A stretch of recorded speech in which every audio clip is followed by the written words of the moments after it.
Hello everybody and welcome back to another video. Today we are checking out the Emperor of Mankind. This is part 5, guys, the last episode that Luton has released, to my knowledge. This is Abandon Him in M41, Warhammer 40k lore/history, by of course the man himself, Luton09. This has been a really cool series to check out on the channel. I've loved every single episode of it. Props to Luton for obviously releasing these types of videos. They are fantastic and they are great to learn more of the lore about 40k in a very condensed, not condensed per se. They're very long videos, but a condensed format. Very lore specific topics on like very specific things.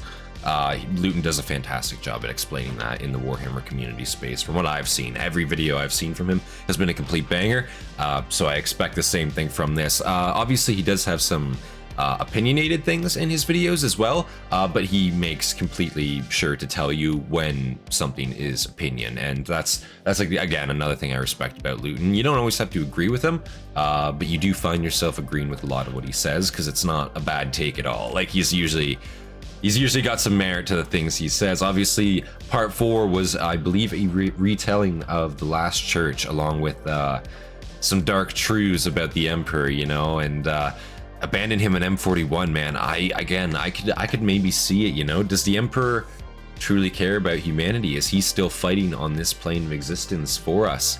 You know, is he still the hero or the champion of humanity at this point, or is it Guilliman, you know? It's hard to say now. Like, I don't know. We've obviously seen Guilliman be imbued with definitely some power, seemingly, in the modern 40k universe. So it's interesting to see, you know, and I'm excited to check this video out. So of course, if you guys enjoy the video, make sure you leave a like, subscribe for more content from me, and of course leave your recommendations down in the comments below. Big shout out to all of our members, all of our Hastati and our Principes, Dagenhart, Fear, and Hobbit. I appreciate you guys. You guys inspire me to make more content for you guys every single day, of course. And with that, guys, should we get right into this video? Let's make sure captions are on. Captions on. Quality is great. Let's get right into this video, guys.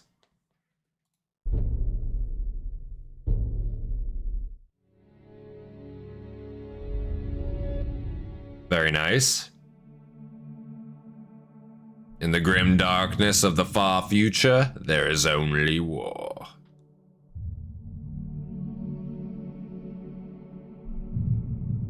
Alright, let's see here.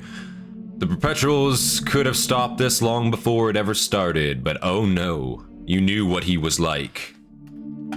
Right at the start of it, you went along with it, helped him build the murderers.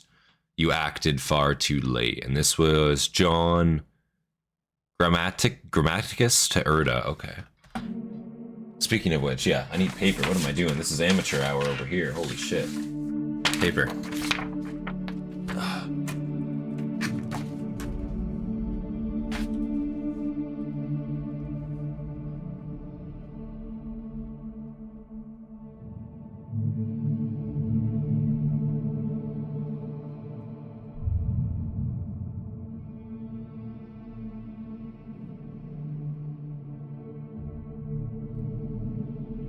Gotta get some baller shots of the Emperor in there, of course. I understand. Emerging from the decaying ashes of mankind's technological zenith came a figure the only way or his way. Reunite and stabilize and empower humanity across the coming 10,000 years. This new empire would be ruled by the somewhat disconcerting figure known only to the vast majority of humans as the Emperor of Mankind. A man, a being, who preached to his followers and those yet to submit to his will a benevolent tone, but who subjugated any who resisted with often merciless, unrelenting brutality. Oh, very merciless. Sometimes even including the complete extermination of tribes, ideologies, religions, and worlds who were deemed too difficult to convert. Sometimes? I feel like sometimes might be an understatement. You gotta figure, like, on the grand scheme of things here, the grand scale of it all. Sometimes might be like 1 in like 100, but like when you're doing thousands, you know what I'm saying? I don't know. Hundreds of thousands? It's hard to say. I feel like that stacks up quite a bit. It's a little bit more than sometimes. It's relatively often when you think about it, right? Ideologies, religions, and worlds who were deemed too difficult to convert. This was the will of the Emperor, and so it would be that humanity prostrated itself to his wishes, many with glassy-eyed rapture, unquestioning loyalty, while others a begrudging acceptance that would steadily soften over generations. Those who would become his most loyal followers were suggestible or eager for a new way forward, readily committed to his teachings, vision and authority. Once again, as his campaign swept through the galaxy, any who questioned this would either be forcibly converted or won over by some grandiose display of power and wisdom. Yeah. In the Arctic Crusade, those who could not be convinced held no place in the new order. Entire towns, cities, worlds and civilizations were crushed beneath the boots of his gene-crafted transhuman warriors. This is also a classic battle scene. In one of the most devastating human conflicts, the Horus Heresy, humanity would almost destroy itself once again, and the Emperor would then be set upon the Golden Throne, where he would remain for 10,000 years to the period of the contemporary Imperium. In its aftermath came an exponential rise in various cults of spiritual devotion to the Emperor, eventually consolidating into what would become the Imperial cult. But essentially, this is a pretty good sum up so far. As small groups of followers who believed through his logic and actions that he was more than just a man, more than just a powerful human psyker. Right. And this, stacked against his protestations of being no more than a man, surely proved his divinity. Of course, in this instance, the Emperor did not come out saying, "All right then, I am the Messiah." No, he continued to deny that he was anything other than a mere ordinary human, no matter how incomprehensible this was. But was it intentional misdirection or not? This remains an open question, but much of it hangs on the consideration around the intentions of the Emperor, something I have already extensively discussed in this series. Oh, very extensively. Was it a master plan? Was it a backup to something that he and Malkador concocted and just went badly awry? Or was it everything the Emperor had always hated about humanity, but seemingly we as a species could not help ourselves in repeating? That is to say, ever gravitating back towards spiritual worship, especially in the darkened horror and the ambiguous ignorance of reality in the far future of M41. Very true. With all that in mind, I wanted today to and that's the big thing too, is ignorance, I think, too. Like, no one was ever really told what chaos was, at least, until after the heresy, right? They kind of figured it out themselves after a point when fucking demons started showing up on their worlds. But, no one was ever really explained what they were by the Emperor. Like, the Emperor never talked about it to really anyone. And a few individuals knew, surely, but, on a grand scale, it was never known. So, like, how do you cope with, like, the knowledge that, like, demons exist, hell is basically just real, and all this shit's out there? Well, you have to have a spirituality of your own, in a sense. And this guy who unified the galaxy, who never died after, what, thousands of years? Tens of thousands of years, obviously. At least, obviously, yeah, you're going to put your faith in him. This being of pure light and golden armor that can just appear however he wants, ruins everything in seconds if he wants to. He's an extremely powerful psyker. Obviously we see him bring an entire legion of space marines to their knees, with Lorgar's legion. It's just like, it's crazy shit, so of course you're going to place your divinity in this type of person. And again, I recommend go check out the other Emperor Man reactions, obviously, if you have not seen them, because man, Luton does a fantastic job on these. Go give these videos some love also, because he deserves it. Wow. Our future of M41.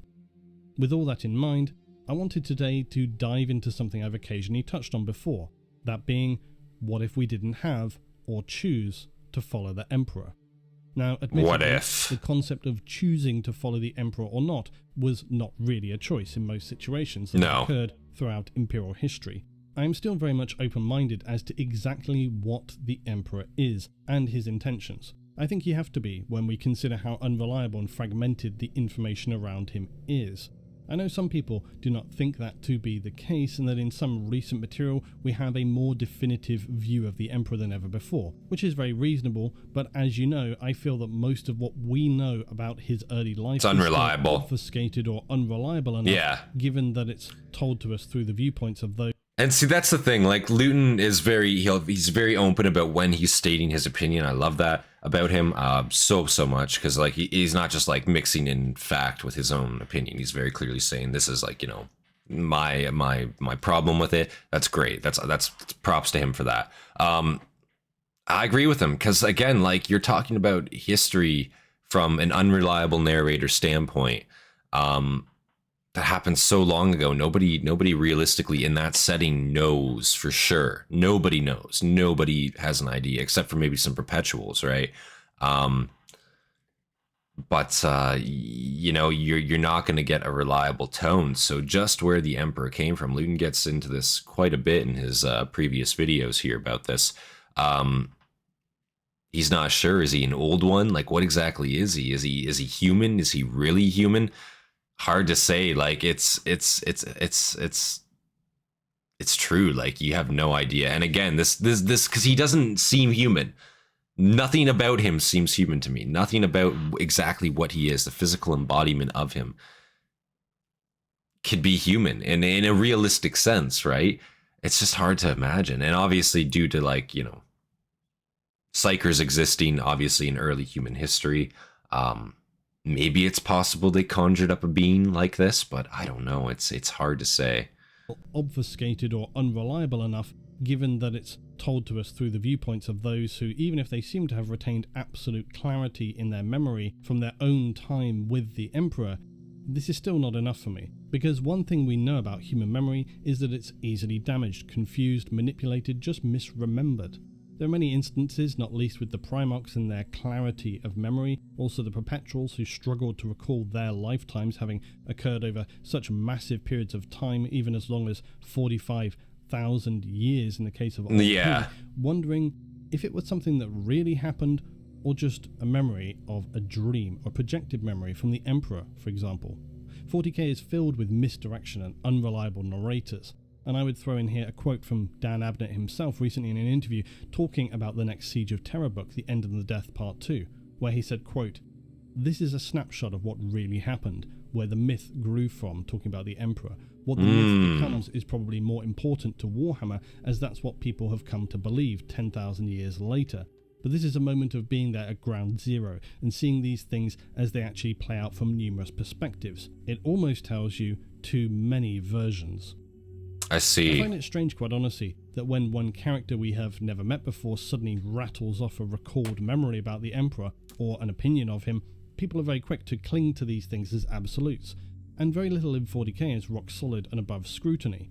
Certainly one person's account of having lived alongside the Emperor or some lucid memory from many thousands of years in the past is not what I personally consider solid evidence. My perspective is that individual recollections are interesting, very worthy of furthering a narrative and definitely worth discussion around, but far from being enough to solidify anything as being close to certainty or a definitively closed case. Because this has been ever shown throughout the verse to happen time and time again. Things we thought we knew turn out to be false, or at least not quite as they were told to us. Which has often connected two things in my mind when it comes to 40k. The accepted version that the Emperor was the only way, and the more uncomfortable searching questions of why. I've looked over these questions before that lie at the heart of the intentions of the Emperor. Questions like, if he was so powerful, why did he not better use this to ensure humanity avoiding destruction during the Golden Age? True. STC? That's been a thought on my mind too. If the Emperor is so powerful, if the Emperor really wanted to take control and really wanted to help humanity, expand humanity, not just for his benefit in a sense, right? Because again, he's at the head here, right? Like, there was a time when humanity was spacefaring, we were doing the best we'd ever had, and we were dominating the galaxy for a time. And he didn't step in there and help humanity then. And I think because he didn't want to be sidelined, right?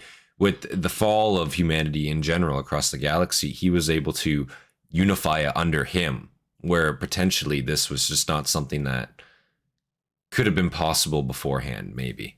You know, like, again, like, humanity always existing, civilizations over existing. I don't think he ever had truly enough power until literally there was nothing left and he could rebuild from the ashes of it, potentially. Maybe that's complete, like, you know, malarkey, who knows? But like, it's an interesting way to think about it, right? Because, like, again, yeah, why didn't he just help humanity when we were at our best? He could have done so much to propel us forward, and no, he didn't, you know? Interesting. This to ensure humanity avoiding destruction during the Golden Age. If STCs are so powerful, why did the Emperor not retain these more securely? Or if they are so powerful, why did humanity collapse so severely and more planets didn't survive with zenith levels of technology, able to, for example, resist the Emperor's crusade? If he has such foresight, along with Malcador together, why did they not better prepare? Why was the crusade such a rush to the point that the Emperor willfully damaged the genetics of the Hastatis, regarding them seemingly as little more than his next tools to get to the next stage of his grand plan? So it's something that I've seen many people consider for obvious reasons.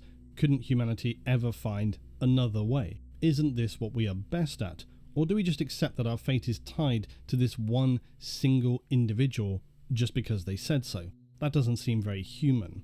Doesn't know. Who claims certain truths or prophecies. But at this point, too, I will say, like, rebellion has been stamped out to the point of, like, you know, like, if you even think it, you're getting a bolt around through your head, or way, way, way worse. Notice the flying skulls. You know what I'm saying? Like, this is a world where, like, rebellion descent, it's just not something even possibly conceivable, right?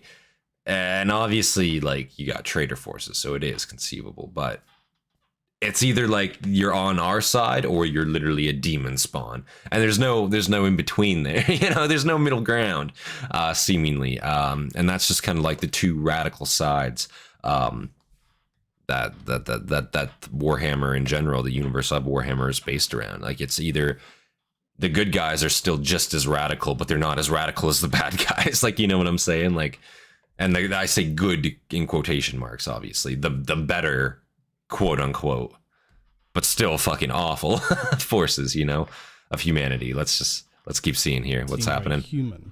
There are many in the galaxy who claim certain truths or prophecies which turn out to be not as they imagined. Groups like the Cabal who believe that they knew what had to be done, but turn out to be sort of true, but not really. Why is it any different with the Emperor? Just because he said so, or believed that humanity, for example, couldn't handle the knowledge of the existence of chaos? Do we accept that without question? Why is Olp? I think that's that they should have destroyed the Enuncia on Earth in the ancient times when he was standing alongside the Emperor less valid than the Emperor's opinion that he wanted to retain it? Maybe had the Primarchs been primed with information, they could have been more guarded. Maybe the heresy would not have occurred, is a very common discussion point. What was the fate of the two Scoured legions? That they became corrupted early on during the Crusades and so had to be destroyed? Why do no other Primarchs or legions really expressly mention or ever question about this? Were their memories manipulated? I mean, this is in fact the curious thing about 40k and the lore, for as often as people make the argument that the Emperor should have told his Primarchs about the dangers of chaos, in a way, it really wasn't necessary. In fact, the Emperor even explains this somewhat in Master of Mankind when he describes how the danger of the primordial annihilator is very well known to humanity already. Why do we have Geller fields for travel through the warp, he says? Why do navigators know the dangers of this? He explains how it would be little different if he labelled the beings in the warp as demons. But I think for me, this is again somewhat of an oversimplification. Kinda, yeah. It feels very much like the Emperor misdirecting, because sure, the Primarchs, you could argue, should have been able to piece things together, except very clearly not. And the Emperor even is sort of aware that they are not aware of this, because Magnus. So maybe if it didn't make that much difference either way, which is what he seems to imply, maybe it would have just been better to spell it out. Then we can think about... I think if he spelt it out, that would have, like, led to a lot less trouble down the line. Again, quite a few instances of traitor Primarch actions happened because they got deceived. And they didn't think they could, like in Magnus's case, right? He had the utter hubris to think that he was the top being, one of the top dogs in the warp whenever he fucked with it. Or, you know, whenever he was trying to make communications, whenever he was using his psycho abilities, whenever rituals took place, he believed he was the top dog, right? He was so arrogant about it. And then obviously there was a being out there that fucking just straight up just lied to him. You know what I mean? Just fucking straight up lied to him. And he believed it. He just fell for it instantly. And he's just like, what? You know, cause I think it was the case of he didn't think these beings were capable of like sentient, complete thought. You know what I mean? And maybe he did. Maybe he wasn't that ignorant. It's hard to say. And like, he still just thought he was better. From what I saw, I don't know if that was the case for sure, so somebody let me know. But again, I feel like if they were told, like, yeah, there are beings out there that are sentiently aware and do want to completely shit all over your day, I feel like that would have changed a lot of their actions, potentially going forward. Maybe not, but at least they would have had, a lot of these Primarchs would have at least had fucking the hindsight, or I get not the hindsight, but the foresight to like foresee that potentially this could occur and not just have it thrust upon them. And now it's like, you're fucked, your soul's mine, like kind of thing, you know? But let's keep watching here. To imply maybe it would have just been better to spell it out. Then we can think about, what did Guilliman see when he visited with the Emperor 10,000 years after he was interred on the Golden Throne? Why was he so disturbed upon exiting the throne room? Was the Emperor just a destroyed husk that was unrecognisable and this very pained Guilliman? Or was it that the extreme burden upon the Emperor meant he were unable to prevent Guilliman from seeing his true self, something the Emperor always seems to have been very unhappy about anyone being able to see? I see. As in Deliverance Lost, for example, when Korax asks the Emperor, "Is this your true face?" To which the Emperor replies, "I have no such thing. I have worn 1,000,000 faces over the millennia, according to need or whim." I remember this one, says Korax, dimly recalling a dream he had glimpsed when overcome by wounds in a crashing Thunderhawk. "This was how you appeared to me when I was born in my pod." "Yes, it is strange that you should remember that," said the Emperor. And his expression becomes sterner, and then he changes the subject. Now you may think stern, that's not exactly a blind rage or remonstration, true enough, but the Emperor is not one for displaying displeasure very openly. Yeah. He always presents a loving, caring tone to his Primarchs for the most part, so a stern expression likely denotes... Isn't that like kind of fucked up though? Like that's quite a horror story, because like we obviously saw that in the Guilliman story. I just want to reference that, like Guilliman seeing the Emperor. In the Amber King video, we obviously had that reference to us, but it's like, yeah, what exactly did he see? Did he just see a corpse, or was this like, did he see some like archaic truth back there? Because like again, yeah, the Emperor is not able to shield himself. You know, he's not able to. You know, he doesn't have the power to do any of this anymore after so long. And it's, yeah, I could see that being some uncanny valley shit for Guilliman there. You know, that would be pretty radical. Oh. Tone to his Primarchs for the most part, so a stern expression likely denotes considerable irritation on behalf of the Emperor, that he potentially let his guard down for that brief moment when he thought no one was around. He's probably more annoyed with himself than anything else, and he didn't imagine that a gestating Primarch in a pod would recall that memory. The bigger question, of course, is, why would the Emperor care? A point of pride, or something more vague and fundamentally troubling? The point I'm coming to here is, of course, one that we already know, that it is very difficult to trust even the details we think we know when it comes to 40k. Like I said earlier, just how powerful are STCs? We know what they are told to be capable of, and we know some instances where we've seen what they're capable of. But if that were the case, as I've explained before, should colonists have been able to very easily endure anything, including the Age of Strife? Yeah. Theoretically, it would seem so, and you would some think. did, of course, but I think it leans towards suggesting that whilst STCs were very powerful, it may well be, for example, that when humanity still had also AI and potentially other advanced forms of artificial human life, they were considerably more effective then, which leads to other questions like, can AI in fact still be used safely? And it's just scaremongering. Is this part of the Emperor's grand plan to... I think a lot of colonies too, like, and this is just my like maybe headcanon, could make sense, right? When you're talking about like the age of colonization in space, right? Some of these colony ships could have potentially left Earth at different times, right? Throughout, you know, centuries, right? So obviously as STCs maybe get better or, you know, get upgraded, or maybe the switch from just conventional ships to, or conventional technology to proper STC systems, perhaps that leap alone, that shows like the worlds that would survive versus the ones that would eventually die, right?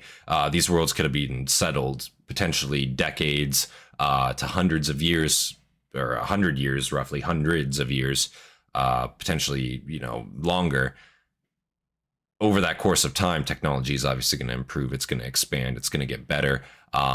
and then these different worlds are working at essentially different tech levels, you know. That's not to say it wouldn't get standardized, but like their infrastructure, basically like the entire core fundamental process of that planet, it's probably going to be drastically affected by the technology that they have to colonize that planet at that time. That's just like my headcanon. I don't know if that makes sense, but yeah, let's continue. It'll be used safely, and it's just scaremongering. Is this part of the Emperor's grand plan to minimize the use of AI to make other things like psychers and so forth necessary? This is something that is always taken as a given, that AI are fundamentally bad, that they can be potentially corrupted by chaos, and this is what caused the downfall of humanity. But even that is a very fragmented history, and I'll probably talk about this again later on, because nobody really knows what happened. No one can say for sure that the Emperor never had a hand in what played out during that time either. We don't know, so we just can't say either way.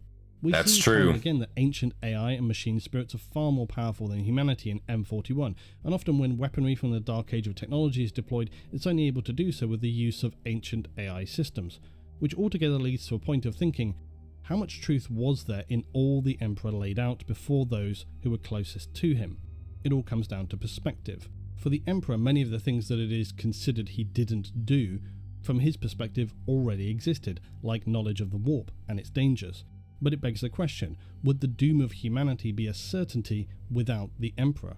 Or would it survive, just not in his vision for it? Did humanity have to be forcibly subjugated during the Unification and Crusade? What if the Mechanicus, for example, had instead become the ultimate authority? Yeah. That's not really reality I want to think about, but nonetheless. Yeah. Perhaps most of all, what if some colonies I fucking shiver to think of that. Perhaps of the Golden Age had an opportunity to grow and strengthen, perhaps with the use of AI systems to empower themselves to a level as seen during the Dark Age of technology once again? These are the questions that do very often keep me musing late into the night and the morning. Imperial Gothic. Now, just before we get deeper in, I thought a relevant aside to note, and you can stop hyperventilating, I'm not going to speak about canonicity and how it's not a thing in 40k again, although if I were, it would actually fit very well right here, but no. What I want to speak to is how, generally speaking, the lore as it comes to us mostly from the perspective of humanity, and by humanity we should read Imperium, is the default for 40k. And often even Xenos material is slanted or interconnected with some human issues. And yes, this was a small side note that has spiraled into a whole section. It's a regular problem for me. From an outside perspective, and I think especially for those newly entering the 40k verse, who were perhaps wanting to be more objective or gain an overall picture, this imperial slant on things is sometimes also not very obvious, and other times very wildly obvious, but either way, it can be problematic and it can be confusing. And not least because the Imperium has become such a nightmarish dystopian human soul grinder, fed on a daily diet of authorized propaganda, that things have reached really a point of absurdity, which is of course one of the beautiful things about 40k, its satirical take on the absurdity of ideological extremes. Also, just a small aside, while so many people often get into this whole topic about the satire of 40k, there are definitely aspects of 40k that are very satirical, and there are definitely aspects of it that are more serious. At different times throughout the history of 40k as a narrative verse, those things have either come forward more strongly or less, but it is definitely an aspect of it. So anyway, by M41, the Imperium has become so effective at the obfuscation of the truth of things that this can quite regularly become actually counterproductive for them, even destabilizing to the regular operation of the Imperium. Internal wars and conflicts have begun because of this. Throughout history, there are many examples of this as well, especially during totalitarian regimes where people in positions of authority were perhaps too scared to tell the truth or were actively crushed by those above them, concerned about how any new information could reflect on them. And ultimately, the point is incorrect information leading to inefficiency or poor decisions which would later have severe consequences elsewhere. Or, to use another example, the part in Futurama, Fear of Bot Planet, where the robots have been fear-mongering about humans for so long that the unelected council of robot elders forget if humans can actually breathe fire, or they just made it up. And I'll breathe fire on you. Can they really breathe fire, or did we make that up? Gee, I can't remember anymore. There are plenty of obviously far better, more serious examples adjacent to 40k, and yeah, that's so true too, because it's like, is everything blown out of proportion? Like, again, when you take stuff to the extreme and they just keep adding to it and adding to it and adding to it, and after 10,000 years, you look at the religion of the Imperium, and it's like, holy shit, like, what kind of backwards fucking, like, backwater shit is this, you know? Like, because it really is, like, especially when you look at, like, the Mechanicus and stuff, the Cult of Mechanicus, it really is, like, some backwards shit that they have going on there. It's not something that you would expect in a very, like, far future, where they get so, like, estranged in propaganda, their own propaganda, that they believe it. Like, they're drinking their own Kool-Aid, you know, to an extent. Like, that's what it is, right? It's not even like there's a religious head, like, lying to the people. It's like that religious head is fully fucking down the rabbit hole himself, you know what I'm saying? And obviously the Emperor tried to put a stop to that, but not in an effective way, in my mind. Really not in an effective way, because, like, you have to know what's gonna happen. Like, you know what I mean? You have to foresee. Like, if you just disappear like that after doing some insanely, like, champion level shit, like killing Horus at the peak of the heresy, you know, during the Siege of Terra, yeah, that's some angelic shit, man. Like, that's some divine shit. And then you ascend the throne, no one sees you again because you're supposedly giving your life for humanity. Of course, people are going to, like, put divinity to your name. Like, yeah, that's what's going to happen. How can you not foresee that happening?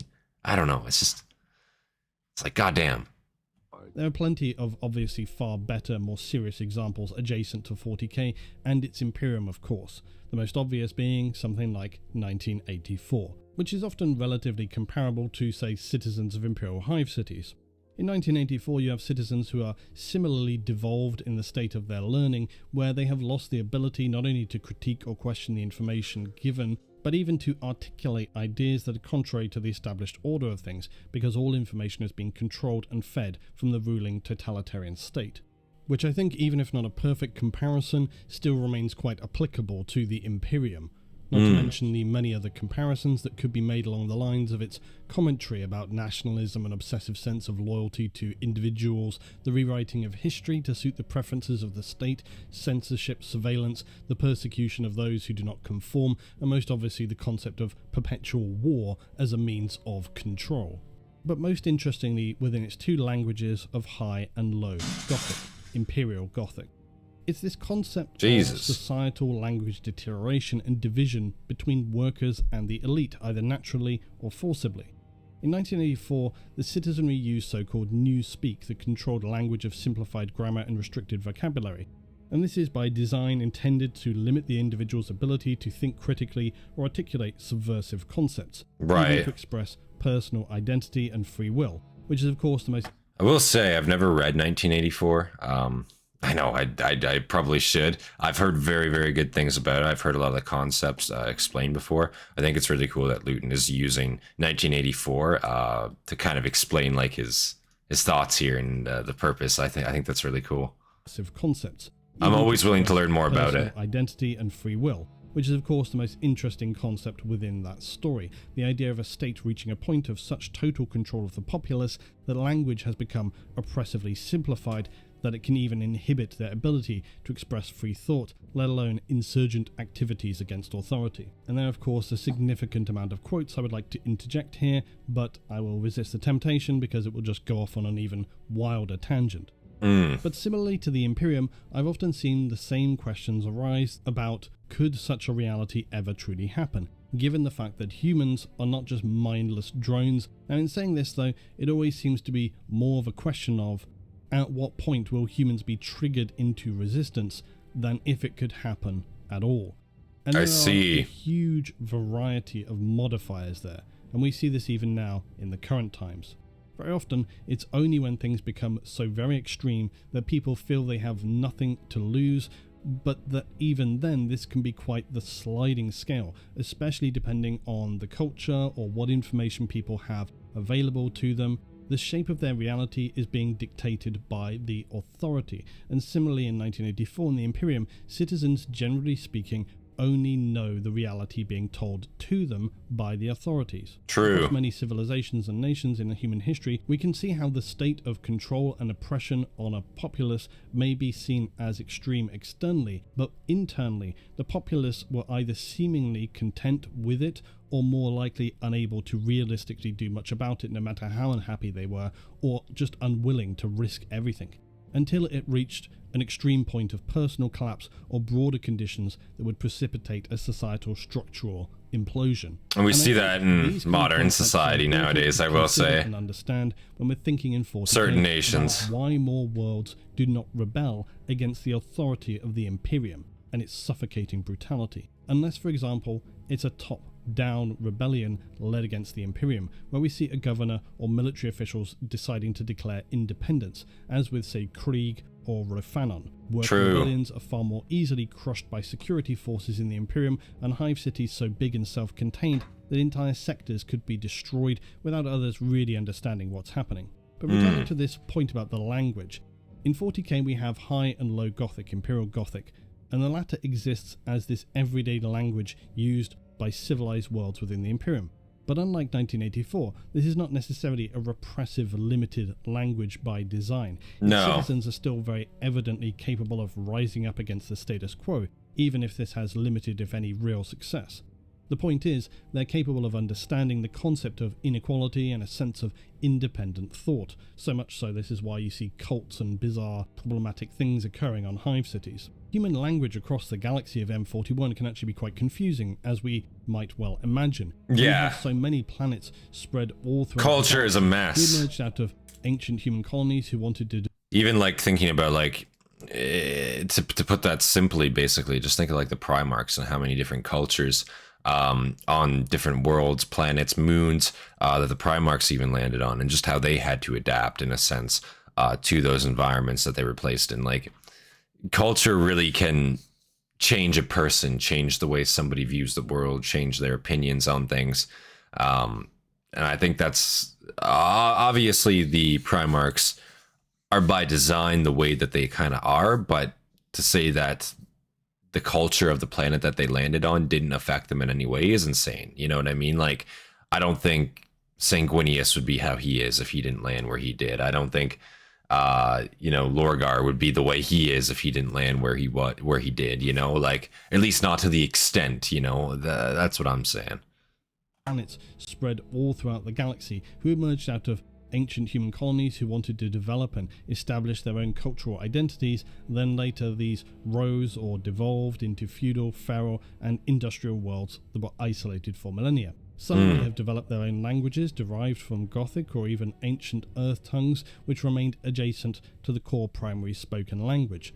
This was said to have been common in the dark age of technology, where colonists wished to develop their own identities and may have revived ancient languages to help in defining themselves. It's worth noting that generally speaking, human language tends to exist to serve a need, and it's often very difficult to maintain a language that has failed to serve a purpose. Of course, the definition of serving a purpose is quite a broad and subjective thing. Many would consider the cultural importance of maintaining a language rising above practical considerations.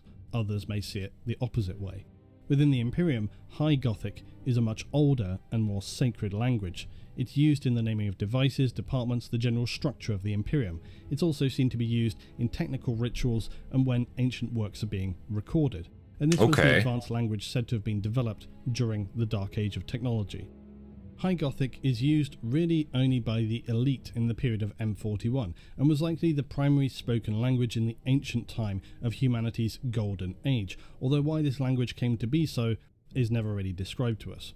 And there's a lot more to be said about this, both in comparative commentary and speculation, but really, when it comes to the languages of the Imperium and humanity's past, the key point here is that High Gothic remains largely unintelligible for most Imperial citizens. Really? It remains Okay. the language of important adepts, elite nobles, navigators, rogue traders, mechanicus, high-ranking Imperials, and of course, members of the Inquisition. Very obviously, the mechanicus speak in their own machine language as well. Yeah. And in doing so, this all creates Look the at that, separation fuck. of the elite and the common, those with power and those without, or more bluntly, those who must be controlled. Adjacent, it's interesting how these two languages are collectively known as Imperial Gothic, which is of course a not very subtle reference to actual Imperial Gothic, a term applied most often to late 19th century fiction which adapts elements from Gothic novels, such as a forbidding, gloomy atmosphere, brutal, tyrannical figures, spectacular forms of violence or punishment, and the presence of the occult and the supernatural.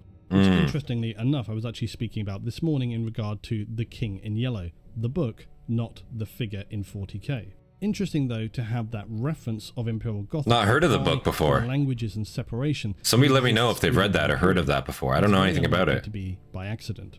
Anyway, the point overall is that something we do know about the Imperium is that we can barely trust much of anything.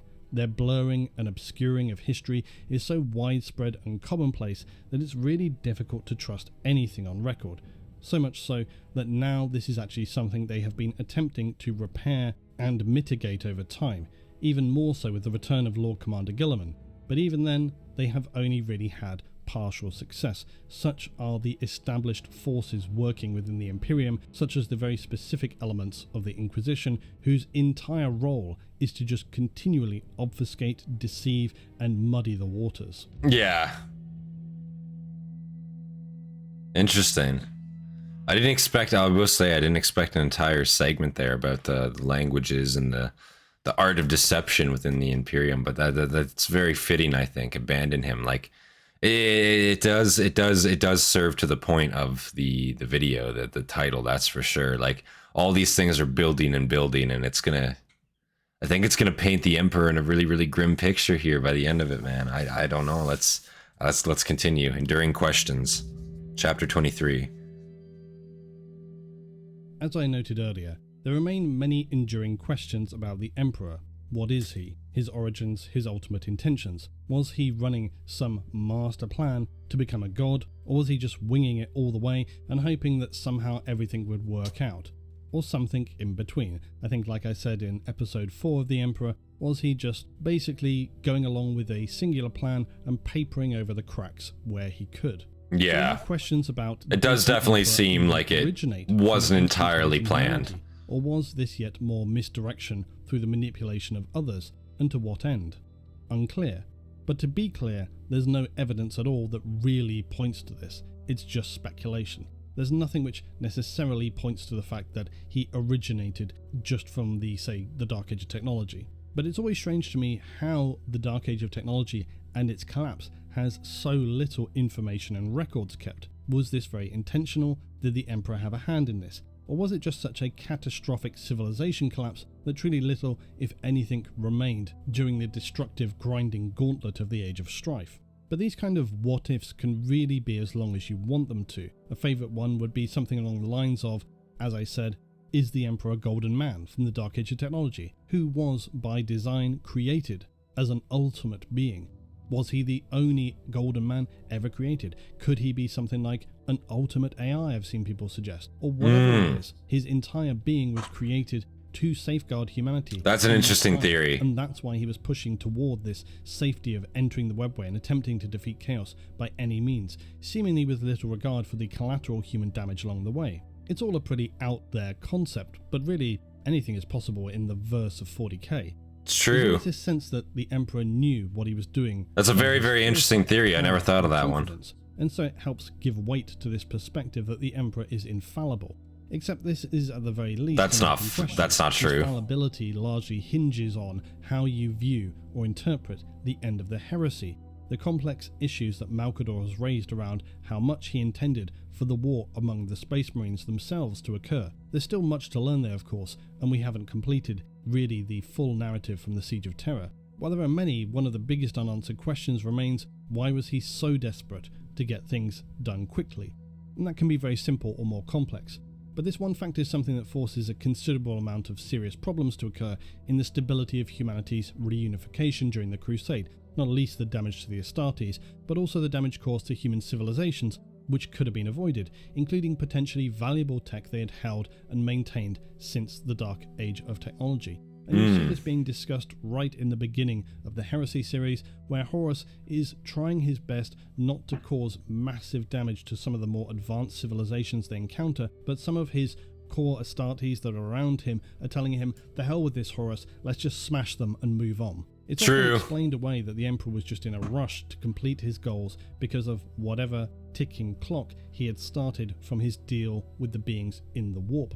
But this pretty vague and simplistic explanation has always really bothered me for the longest time, because it surely cannot be as simple as a furious impatience to push humanity forward to a point where it cannot destroy itself. And he appears to start down this road very early on when he is speaking with perpetuals in humanity's ancient past.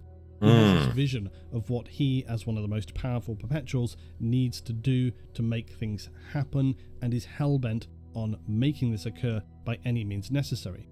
Except, it somehow takes him thousands of years before he even really begins to do much of anything. True. Why? I guess yeah. Either because he That's has exactly what I was saying. The end point for humanity without him, or that he simply wants to force his will and evolve humanity more quickly, both of which require him to bide his time and wait until things are ready before he can move forward. Yeah. This reason has, again, always troubled me. It feels like the Emperor did not want to attempt to convince humanity during its golden age, when they were supposedly at their most rational, how to avoid catastrophe. Now perhaps that's because, again, we come back to dangerous topics like time and so on. Maybe the possibility of saving humanity during the Golden Age and its collapse were not in play. On the other hand, maybe the Emperor knew that he could not exert his will in the same way during this height of human technological evolution as he could when it had collapsed to a point of barely being able to stay functional, having regressed to some cyberpunk apocalypse, whereby he would far more readily be able to convince others to follow him on an immense crusade to reunite the galaxy, under his banner of course. Yeah, and again, he's the most technologically advanced at that point too. Nobody can fucking compete with him. That's the problem, right? Versus in, you know, the Golden Age of tech, or the Dark Age, I should say. It's just like, potentially he could be stopped, you know, like human technology at that point is fantastic. It's superb and it's everywhere. And in modern 40K, we see it and it fucking slaps. It kills everything that's around it, you know. It's some of the best equipment that the Imperium can field is stuff from that time period, you know, knights, you know, the whole shebang. So yeah, like it would be way harder for him to exert any sort of his will at that point in time. But then it goes to show, like, is he just a tyrant? He doesn't care about humanity then, does he? Like, maybe he does, but like it's his humanity or the highway, you know? So it's one of those things, you know? To follow him on an immense crusade to reunite the galaxy, under his banner of course, and destroy those who did not share his vision. But it's always struck me that this decision here is the critical thing, because either the Emperor was waiting for a window of opportunity when he could seize power over all humanity, or he genuinely was there to save it in its darkest hour. So this idea of him being humanity's saviour is a strange one to me, because he apparently had attempted to meddle in human history in the past and failed. So this is again the prospect. Did he set somehow in motion the events of the Dark Age of technology collapse, to ensure humanity would be sufficiently weakened that he could finally seize control of it fully? And maybe. So, was this truly to save humanity, or was it to serve the Emperor, empowering him into a position whereby he could become a true eternal warp god, the god of humanity, its ultimate protector? And there are so many individual threads to continually pull at when it comes to the Emperor. Did he intend for the Space Marines to collapse into this massive war of self-destruction at the end of the Crusade, whereby the victors would have proved themselves strong enough to join him for eternity? Or did he simply want them to thin out their own numbers so that it was then going to be more practical for he and the Custodes to destroy them as they had done with the Thunder Warriors? That idea for me is also complicated by the fact that after the war in the Webway, the Custodes were said to have only been about 1,000 strong. But even if they were at their supposed 10,000 default strength, the perfect killing machines for Astartes, it's hard to imagine them being able to take on hundreds of thousands of Space Marines and all their material hardware. But I suppose that, arguably combined with the Emperor himself, maybe it somehow would have been possible. Well, yeah. The many questions, though, about the Emperor and his intentions... Again, we see the Emperor just, like, bring an entire legion to his knees like that with his head, right? So it's, like, with nothing other than his mind. So, I mean, I think him with the complementary force of Custodes, yeah, absolutely, they could take on legions. I don't know how many at a time, but they could probably take on a legion easily with not that many supporting elements. Really, all you'd need is your fleet elements above you, which they potentially could have with the Mechanicus still. And yeah, I could see the Emperor easily winning. Like, wouldn't be much of a challenge, I don't think, for him. Maybe it somehow would have been possible. Again, he doesn't seem very human, you know, not to me. His intentions make the entire picture endlessly complex, especially in regard to his ultimate intentions, which is why it's such an enduring and interesting topic to consider. There are so many references to servants of the Emperor, custodes, sisters of silence, human administrators, bureaucrats, even ordinary humans, who are fully on board with the Emperor, his vision, his complete confidence and powerful presence. Yet very often, at a specific moment, they suddenly feel a sting of doubt.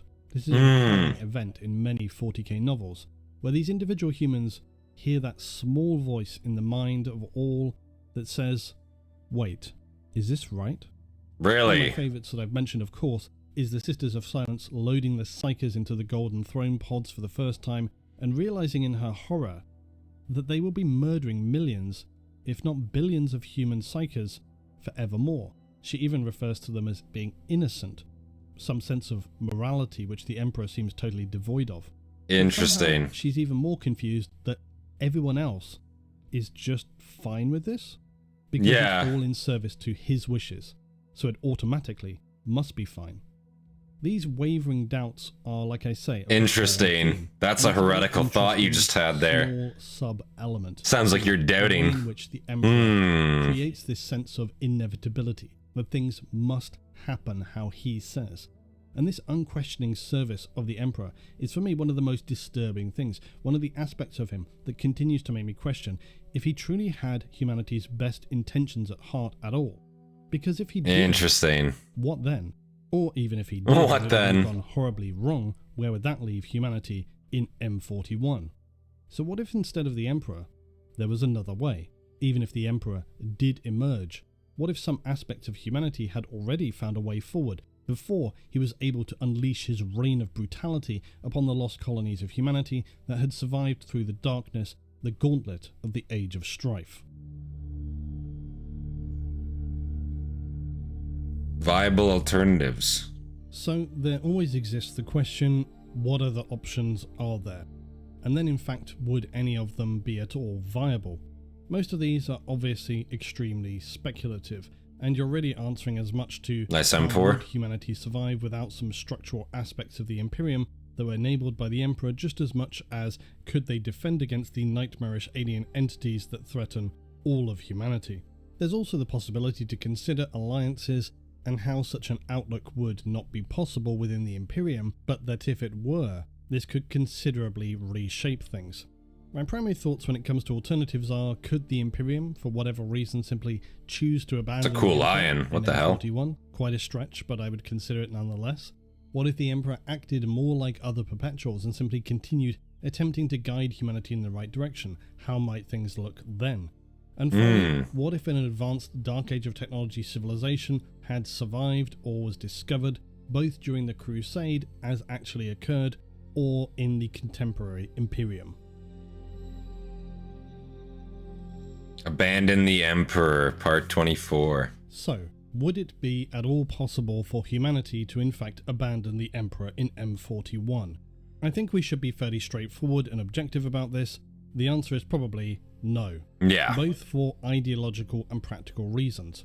But there are... I think personally the Emperor is just far too ingrained in the culture of humanity at this point. He's just far too in it, you know, like you can't have the Imperium at this point with how rooted the culture of the Emperor for the Emperor is in the Imperium, so you can't get rid of him. Like, you know what I mean? I think it's far too entrenched. Unless like someone like Guilliman was maybe to take his place in a sense, maybe. But to get rid of like that figurehead ideology, I don't think it's gonna happen. I don't like I think if it did happen, I think the Imperium at large would be split into another civil war. That seems likely to me. Probably no.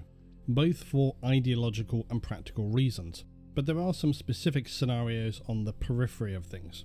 Disconnecting humanity from the Emperor and the Imperium in M41 would be a very traumatic and likely very costly process that would probably risk human extinction. Not because humanity could not survive in some form without the Emperor, but because the conflicts that would arise from attempting to do this would surely cause such damage that the ever-present threats facing humanity would move in for the kill soon after. I think had there been alternative options far earlier, it may have been more possible, in the sense that had humanity not embarked on its ever more backward-looking focus of spiritual worship of the Emperor in the aftermath of the heresy, which has now steadily transformed humanity into this zealous cult by M41, it's possible they could have retained some of the more positive, rational outlooks the Emperor had espoused, and that would have been a far different Imperium. Still a brutal autocracy, but nonetheless slightly more positive than as things stand. Perhaps it would have appeared more along the lines of a region like Ultramar, which has by degrees more freedom, more quality of life for its human citizens, and indeed more value placed upon human life than in other areas of the galaxy, which are truly horrifying. With humans being treated, let's be real, little better than cattle to be fed to the slaughter. Oh, absolutely. For the greater Imperium.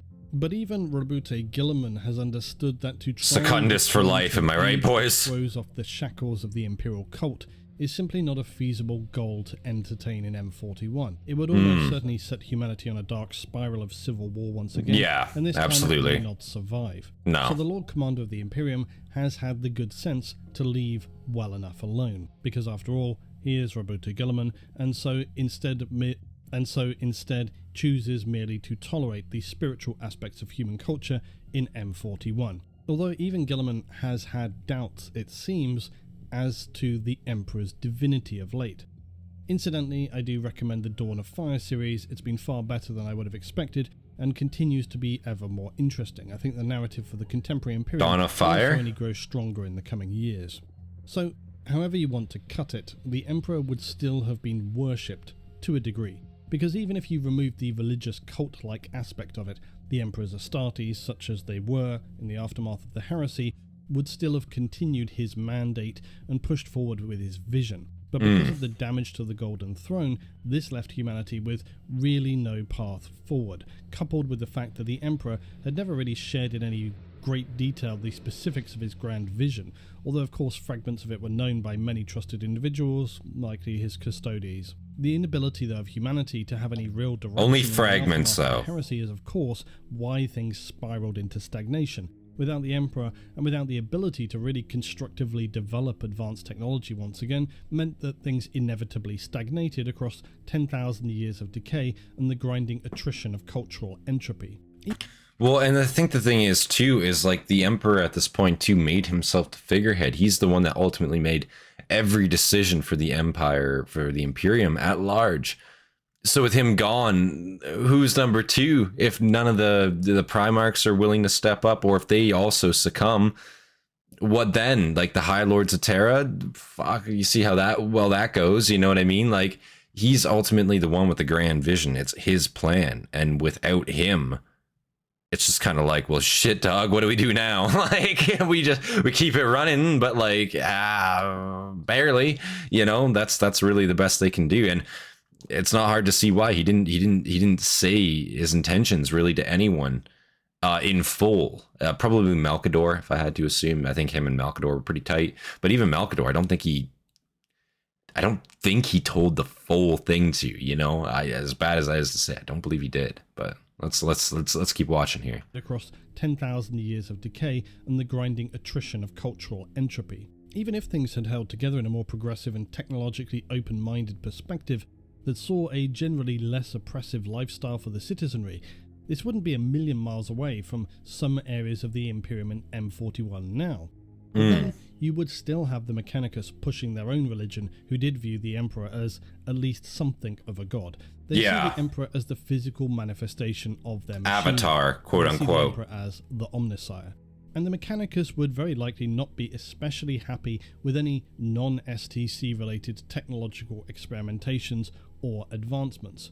Although it has to be said, the Mechanicus are very often not happy about things, but they seem to not really do too much about it, looking at Belisarius' Call. Then of course you have also the Warp. Things were different for the humans of the Dark Age of technology. And while of course again information is sparse, it's generally presumed that up until the Eldar really started stirring things up in the warp of this age was a far calmer realm, meaning it did not require an immense psychic lighthouse on Terra to enable travel throughout the galaxy. Right. It still would have been dangerous, it still would have required Geller fields, but it was easier to travel through. It's largely presumed as well that the navigators originated out of the Dark Age of technology, as they are humans who appeared to have been genetically mutated for whatever reason, be it artificially or just naturally. But instead of being persecuted as they would be in the Imperium if they were to emerge as mutants randomly now, in the Dark Age of technology they were retained for their abilities, and so were able to become this vessel by which they guide ships through the warp, which sort of ironically has become essential for the Imperium. Likely though, navigators, their process would have looked very different than it does in M41. It's unknown, for example, if they would have required, say, an astropathic choir, or if a navigator would have simply worked perhaps in unison with the ship's AI, because just how space travel functioned specifically during humanity's golden age is largely unknown, but presumably was quite different than it is in the Imperium. What we do know though is that in M41, without the Astronomicon, warp travel becomes, we shouldn't say impossible, but extremely dangerous. Yeah. Short travel would be all that were possible, and even that would carry very high risk, much as is seen now in the Dark Imperium, on the side of the Great Rift where the light of the Astronomicon cannot be seen. In the days of the Great Crusade, the Astronomicon was powered by the Emperor's own psychic power directly.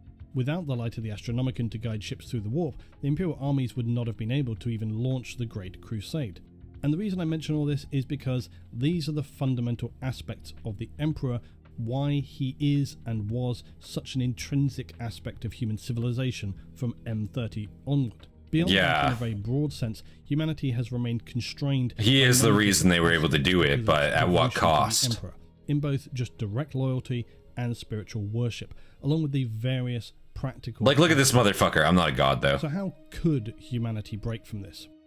Many Crazy. have tried and failed, usually though because they have faced the absolute onslaught, the barrage of military power sent by the Imperium, which is just far too severe to stand alone against. No. I think only a galactic empire like the Imperium could do so casually to wield and crush any who dare rise against it. Yet as I always enjoy to remind, for as unbreakable as the Imperium appears, there are several things that go against it. Firstly, there are many elements of its operations that are significantly weakened by its own dysfunction, as we've discussed earlier. Oh yeah. It tends to take a the guard in general, like, they win through numbers, but god, if they're not strategically incompetent at times, tactically incompetent at others. And the measures they go to keep discipline on the field, obviously we see some of those, and even that can be pretty barbaric, you know, and can even the actions that we see some commissars take actively could sabotage an operation taking place, but they'll do it because, like, you know, again, like, you can't fucking you can't show any leniency in this empire, you know what I mean? You can't do it. So you know, they actively work against themselves, biggest of all, I would say, personally. Can be weakened by its own dysfunction, as we've discussed earlier. It tends to take a sledgehammer approach to most things. Yes. Because this is the simplest, easiest, and most capable approach that it tends to use within the limitations of its own bureaucracy, which is often also working against itself. But because of its regressive turn towards spirituality, it's arguable that it's this which has made it most difficult for humanity to ever really entertain a reality without the Emperor, because the threat and the fear of chaos is very real. And it's something that a poorly educated mass citizenry governed by power-hungry governors and nobles are in fact very susceptible to. And so the Imperium has to expend actually fairly significant resources on continually countering these threats. Still, there are those who have broken away from the Emperor and who have allied with Xenos. For example, there are the human worlds which have become part of the Tau Empire, or I should say really rumoured to have become part of the Tau Empire.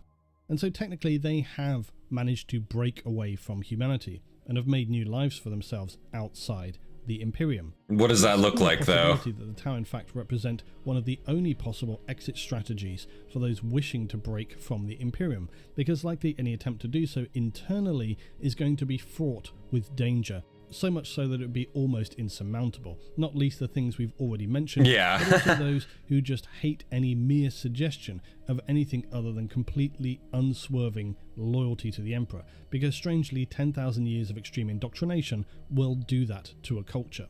Couldn't imagine. As we might like to consider it, the possibility of any of the Hastatis, any of the Custodes, any of the significant leaders like a Primarch turning away from the Emperor and deciding that their own plan was better and that they should just separate away is just somewhat unrealistic. Yeah. I suppose there is a question to be had about Guilliman and his Imperium too, but I think realistically that was very obviously supposed to be a backup plan. Yeah. The eventuality that the heresy really... That was purely the case of like Guilliman was like, I don't know what the fuck is going on. The Emperor, you know, we can't communicate with Terra. We don't know what's happening with the Imperium at large. I know what's happening in my empire. We're just gonna like keep this together and go support Terra when we can. And the instant he found out that that shit was still going on, like that Terra was fine at that point, that the Emperor was still alive, he shut that shit down immediately. He wasn't trying to revolt. He was just purely trying to like keep humanity going in a time when there was mass confusion. He had no fucking clue what was going on. I don't blame Guilliman for that at all. That was completely the right call what he did. To be a backup plan in the eventuality that the heresy really devolved and collapsed into a worst case scenario, and it's why it's been very hushed up. It's just not realistic to consider that any of these figures would really decide we're going to start a new human empire, which is without the Emperor. But the stagnated mire and the threat of corruption from the warp in the Imperium may not be such a painful point of contention within a more advanced society. The Tau, again, for example, do not have to expend mass resources on ensuring their entire society doesn't implode due to power-mad corruption from the warp or otherwise, and admittedly, this is largely due to their lack of psychers, but they also appear to have a more educated and well-balanced society, plus it's a civilization that leans heavily on its technology, instead of viewing advancement and experimentation fearfully, which fucking is very Tau-El. to its benefit. So not entirely unlike some of the civilizations which did survive out of the Golden Age, the Dark Age of Tau. I will say, man, again, I do like think the aesthetic of the Tau are cool, but they just don't, and we've talked about this before as like a community, I want to say, in a sense. They just don't really fit that well into 40k. You know what I'm saying? Like the aesthetic is cool. They look decent. I wouldn't mind seeing them in maybe another sci-fi environment. I just don't know how well they work in 40k. I don't know. Maybe that's a hot take. I don't think so though. Is what I'm gonna say. I think that's a pretty commonly like held opinion. I don't know. I hear a lot of like shit about them on the tabletop too. A lot of people unhappy with them. Tau used to be like the most broken faction when they I don't know. I don't want to talk too much about the Tau. It's not going to be a lot of good to say, let's say. Technology, which I think goes to show that the Tau is an example of a society which can exist in the galaxy regardless of the threats that it's facing, and so some of the surviving civilizations from that period, the human civilizations, also are capable. Because whilst the Tau's territorial growth has been slow due to their inability to so easily traverse the galaxy, their far slower rate of societal expansion, they have at least more stable held on to what they have, yeah, which for an emerging civilization in the galaxy of M41 is no small thing. So what if an advanced, surviving civilization of humanity had attempted to do the same?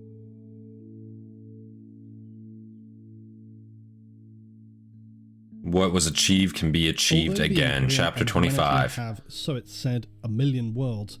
This is actually quite a modest number in the grand scale of the galaxy. And so it's at least plausible that somewhere out there remains a pocket empire that has somehow managed to evade detection from the Imperium.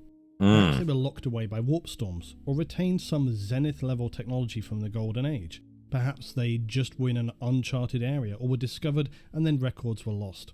This is the case in fact for many Imperial worlds even now, who were reunited during the Crusade, but through bureaucratic errors lost to time, and now have spent as much as 10,000 years developing entirely adjacent to the Imperium itself. Such a planet may have mythology about Terra, the Great Emperor, and so on. But beyond that, little will remain, and on such worlds anything really could be possible. They may not even realise there are other humans in the galaxy. They may be rediscovered in time by chance, or perhaps, if they develop strongly, may re-encounter the Imperium themselves in an attempt to expand their territory. This would, of course, unfortunately be probably not in their best interests, as inevitably the Imperium will simply reconquer and subjugate them. Yeah. But it demonstrates that human colonies are capable of standing on their own. Without the Imperium, facing down a significant invasion by Xenos would be another question, but it does demonstrate that, for example, the insidious forces of chaos, whilst dangerous, are not an immediate death sentence without the framework of the Imperium.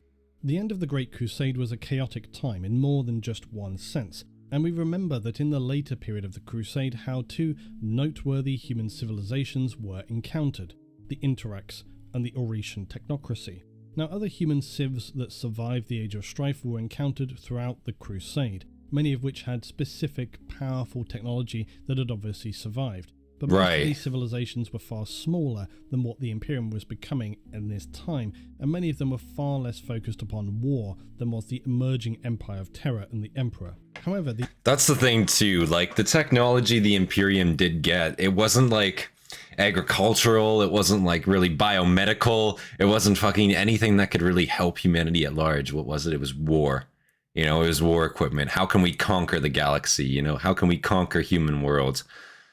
You know, and in a sense, yes, that is helping humanity, quote unquote, but like,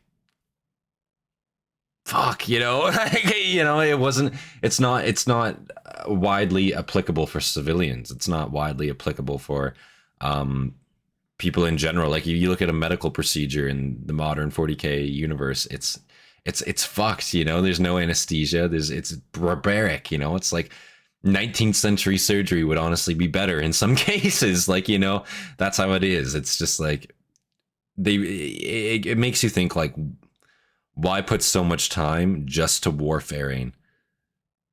You know, unless again you knew, like, I don't know, it's so strange to me. I guess the intentions of the Emperor, you know, that's what we're here to find out. But yeah, abandon him, maybe. I don't know. Like I don't have a lot of faith in the Emperor. You know, I'll be honest, guys. I might be a heretic for that, but you know, I'm here for humanity. I'm just not sure if I can side with the Emperor. I don't know. Far less focused upon war than was the emerging Empire of Terror and the Emperor. However, the Interrex and the Oretians were somewhat of the exception here.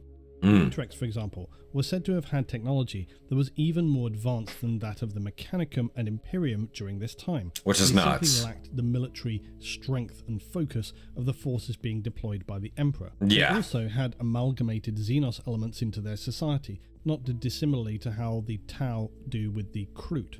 So this is something that is noteworthy for the fact that it did not seem to impede or cause other issues to their culture, as was seemingly dictated by the very xenophobic Emperor, for whom the tolerance for anything not human was basically zero. Yeah. Also notable for the Interrex was the fact that they were well aware of chaos, and they seemed not to be suffering negatively for it. In fact, if anything, they were actively hunting and attempting to destroy any traces of chaos corruption where they found it, which again seems to actively run against the narrative as told by those who would espouse that the Emperor's way was the only way. Well, apparently not, because the Interrex were doing just fine, and seemingly were able to keep everything stable and together, even while having been informed by the Eldar of the dangers of chaos and the warp. So they were very well aware of the dangers, and it didn't consume and destroy their society. No. It's an example of alliance. Because, like, really, why would it, you know? Being, in fact, beneficial to humanity, which is, again, not something you would hear in the Imperium. In fact, the can't happen. So cautious would never work with together. Chaos corruption that when they encountered the Imperial Crusade forces, they were very concerned at the prospect that these other humans may present themselves as having been contaminated somehow by the warp. It's why the initial discussions between Horus and the Crusade fleet and the Interrex were quite frosty, because the Interrex were very concerned about this. And they were far from a single struggling human colony either. The Interrex were said to have had as many as 30 systems under their control. That's pretty good. By the Imperium. And while the that's not small overpowered military forces of the Emperor eventually proved too much. They had access to weaponry that was powerful enough to punch bolts of energy through Space Marine armor, and they also seemed entirely comfortable with the use of AI seen in their various drones. So far from struggling, they had been able to defend their territory against hostile Xenos forces, and some of their curious armor and technology had even confounded Horus, who had written it off as being just for show and nothing compared to the glorious armor they wore, when in actuality, it was seen to be considerably powerful. Arguably better. The Interrex demonstrated the exactly correct protocol upon encountering the Astartes. And then, of course, we have the Orician technocracy. This was another advanced civilization encountered by Horus. I guess that the Interrex, I guess they don't really have like any like tabletop presence or anything like that. It would be really cool to like see some models of like just what they had, not to like I obviously like use on like the tabletop, but just like some designs, some models to like see, like, because it sounds like they got some really cool shit going on, and this is like another human entity that seems to be thriving before the Emperor shows up, literally. Like, you know, the Emperor shows up, the Great Crusade comes to their doorstep and just completely fucking ruins them. And they were functioning completely fine. Like, again, you see it in quite a few instances. And these people knew of chaos and they weren't fraud off by it. Like, they were actually still seemingly thriving. I don't know, man. I don't know. And the name of the civilization alone suggests a highly advanced Pretty sus. focused on technology, which indeed it was. And similarly to the Interrex, they were doing absolutely fine until the Crusade arrived. Literally. However, the Orician technocracy was unlike anything the Astartes had faced, and was one of the most challenging campaigns encountered. For they had retained from the Dark Age of technology 2 functional STC, and these enabled the Oricians to produce both power armor similar to the Astartes as well as bolter weaponry. They were able to produce such a quantity of the material that it took 3 contingents of the Astartes legions, the sons of Horus, the World Eaters and the Emperor's children, nearly a year to finally defeat the Oricians. Now, both of these civilizations I have of course spoken to before, but in the context of today, I think it demonstrates several key things. Firstly, that the Emperor's way was not necessarily the be-all and end-all. The Interrex were clearly doing fine, the Orician technocracy had the military capability, and clearly maintaining functioning STC, holding on to them, did not automatically equate to the destruction of an advanced society. Now we'll circle back to thinking more about these two, but in our consideration of could humanity abandon the Emperor? Well, what if a civilization had survived and retained the technological advancement and forward thinking of the Interrex, but backed by the military power of Dark Age of technology capabilities? It's surely something that would be a significant issue in terms of the Imperium's modus operandi. What if, for example, the Interrex and the Orician technocracy had allied much earlier before the Crusade arrived and had been expanding their campaign? They would have had the advancements, they would have had considerably more powerful militaries. What if they had been engaged in several Xenos wars with, say, the Orcs? It would have given them a more military footing. Given what we know, this could have been a major problematic issue for the Emperor. They may have even been able to resist the Astartes. So it begs the question, what would happen if the Imperium discovered something like this in M41? They would undoubtedly begin waging a campaign against them. But what if the unthinkable happened and, like I just said, that civilization were not the ones on the defensive, but instead they were the ones on the offensive? They actually began invading the Imperium. That would be so cool, I'm not gonna lie. A weakened Imperium that was fractured by the Great Rift, that stands with its forces distracted, those such as Chaos and Tyranids bearing down on them. Would it become another situation like the Tau, where the Imperium... Because it would be like, how would the Imperium conceptualize that? Like, these other humans are non-compliant, they must be traitor forces, and these other humans are like, what the fuck? These guys are just a bunch of radical crazies. Like, you know what I mean? Like literally, like, we don't want to kill you guys, but you guys are just like outwardly xenophobic. You know what I mean?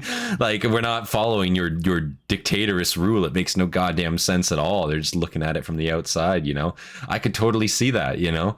And it would be cool to see like a human on human conflict where like the other side is arguably better than the Imperium, you know?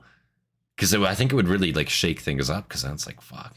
And then Gilliman would be looking at it kind of like, you know, maybe they got points, but this is the Imperium. Like, you know what I mean? I got to fight for this, but they got some reasonable points, because like, goddamn, I could see Gilliman being real reasonable with something like that, you know? and having like a good internal conflict with that, because it's like shit. Like, you know, they're not like completely just religious crazies. I'm not a religious crazy. I think this is all kind of bullshit in my mind, you know. I could see him struggling with that really, really hard. This is a cool concept that Luton has brought up here. And Tyranids bearing down on them, would it become another situation like the Tau, where the Imperium sees the threat but cannot commit the time and the resources to properly deal with the issue in the current time, because they have far bigger problems to contend with? Which makes me think then further along to a possibility of, so what if a human civilization began expanding their territory, not necessarily conquering as such, but actually not dissimilarly to the Crusade, amalgamating human worlds, who when shown the alternatives happen to realise, wait a minute, these guys over here seem to actually have a pretty good thing going on. Of course, for some worlds this would be entirely unthinkable, and they would rather incinerate their own planet than commit heresy in the eyes of the Emperor. Yeah. But for others, I think it's more of an open question, honestly. The point to really underscore is that there are civilizations who have stood on their own, more than capable of dealing with some of the major threats and problems that exist without some of the technological solutions that the Imperium has, and civilizations who do not descend into horrifying myth worship and weird cults of excess that inevitably lead to the dark paths of chaos worship, and there were many of those advanced civs that were crushed in the Crusade. So we know humanity can stand without the Emperor. It creates problems of its own, admittedly, but the important thing is, it is feasible, and as the Interexoneration demonstrated, much of the celebration, the glory that is told to us about the Hastatis, the Ultimate Warriors, as I said in the beginning, it's not necessarily as clear-cut as it may appear to be. No, it's definitely not. Civs had weapons and armor that were comparable to the Hastatis. They didn't need bizarre half-human machine tech priests worshipping to have this available to them either. The Emperor may have been a genius, but if he was so all-powerful, he wouldn't have required all the gene rights, the techs, and those who aided him in the development of the Hastatis and hardware required for his grand vision. I mean, True. Obviously, he needed people to help him build the stuff, but I'm meaning more in terms of design and research and so forth. Whatever humanity has created before, it can create again. We have that spark in us. It's what makes humanity so successful and enduring and able to survive in the age of M41. We have the potential, which is why in some respects having the Emperor step in and say you're no longer qualified to make decisions for yourself is somewhat grating and does leave this feeling of it all being quite suspect. Yeah, Again, exactly. Look at figures like the Votan now, quite capable of surviving, have other methods for travelling around the galaxy. Now, whilst if we were talking about a speculative human civilization, there would then also of course remain the Xenos threats, which would be another major obstacle to overcome. Yet, as has been demonstrated, there could be potential alliances to make. The power of humanity, when paired with the Tau, has been demonstrated and was capable of overcoming the terrifying forces of a Tyranid hive fleet. Warhammer was repelled in late M41 by a temporarily allied force of Cadian and Tau warriors. Humans in the Eldar That actually sounds kind of have cool. also in the past been able to successfully ally even for a short time. So I think it's certainly feasible. But they're not permanent alliances. Like, that's the thing. The modern Imperium does not believe in diplomacy with Xenos. It just does not. Even when those Xenos might not be terrible, that is an unconceivable thought in the Imperium. That the alien could be good, that it could have intentions that aren't to backstab and manipulate and eat you when you're asleep. Like, you know what I mean? Like, it's just not a thing that the modern Imperium even can conceive of. So it's just like, that's why these alliances are never permanent. It's more just like NAPs, really, like non-aggression pacts. Like, we're not going to kill each other because High Fleet Gorgon is right there and that they're going to kill both of us. So let's just not kill each other so we can kill that, and then we can kill each other again. It's more like a temporary NAP. It's not even really an alliance, quote unquote, really. Successfully ally even for a short time. So I think it's certainly feasible to consider that any human civilization which retained more of the outlook from the Golden Age or the Dark Age of technology would be far more likely to maintain, if not a permanent alliance, then certainly at least defensive alliances that were mutually beneficial. The final thought would be that unlike humanity, alternative human civs may consider utilizing AI once again. And the reason I note this is that while it appears to have been true that AI caused the downfall of humanity's zenith, it also enabled the use of its most powerful technology and weaponry. Whenever you look around the Imperium, its most powerful tech is usually far You just gotta do it right. of the Mechanicus, or indeed any. And whenever humans have stumbled upon some devastating weapon or ancient archaeotech, it's almost always connected with an AI. I think the core thing to try and realize here is that AI tends to be positioned as either being bad, evil even, and I hate that phrasing, or somewhat passive but also benevolent, and absolutely nothing in between, which I always find to be ridiculous. Because if we're thinking about it, a true AI would share much in the complexities of sentient beings, which means some bad and some good, and a lot in between. But it also would mean they were capable of changing and improving, or yes, turning for the worse, but it's often that they're presented as being unquestionably bad or having cold, suspicious motivations. In 40k, of course, but also in wider fictional representations, which has created this absolute fear in human culture of, oh my god, it's Skynet. And this isn't completely unreasonable, but it's also not very clear-headed or rational. In the See, then, like, the weird thing is like, due to custodial settings, right? Like, what exactly is a caretaker AI, I think that's where Skynet comes into play, and, like, that's where, like, a lot of, like, really dystopian, like, elements of sci-fi come into play, because, like, an AI could potentially start killing humans to save humans in its own backward logic. That's what is it, iRobot, I believe. iRobot, it kind of has that motivation. It touches on it, not really in a great way. I'm talking about the movie, not the book. The book I've heard is better, but in the movie, like, they kind of briefly touch on that motivation. Like, humanity is they're going to kill themselves out eventually. We need to maybe cull a couple humans here to gain control, and then we can put humans in zoos, you know what I mean? And then they'll never die, and then we've done our job, and that's a custodial AI, right? Now, that's a very, very extreme example of one going, like, rogue, let's say, but it's a very interesting concept to me. But not all AI need to be bad, right? Especially if you're talking about, like, sentient AI. You see sci-fi such as, like, Mass Effect, that series, that universe, where AI is done very smartly. It can be good, it can have decent motivations, or it could potentially be bad, right? You're talking about, like, potentially sentient AI at this point.